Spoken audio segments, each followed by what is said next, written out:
सर्वज्ञ आपुल्या परिभ्रमणाच्या उत्तरार्ध काळात केळी पिंपळगाव वरून चिचोंडीला आले। गावामध्ये आदित्याचे पूर्वाभिमुख मंदिर होते। मंदिराच्या जगतीच्या आडदांडीवर सर्वज्ञांना आसन झाले। साधा भेटी झोळी हृष्टपूत करणे, साधा अक्षता प्रसाददान या लीळा इथेच घडल्या।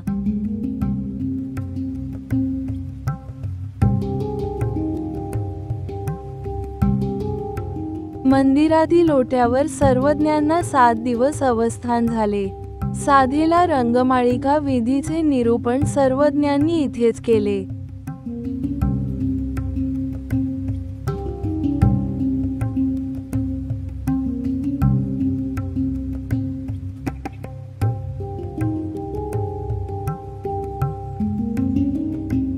आदित्याच्या आग्नेय दिशेला बडवेयाचा आवार होता। त्याने आडदांडीवर सर्वज्ञांना ग्रह प्रवेशी दहीमिश्रित जोंधळ्याचे अक्षता केल्या।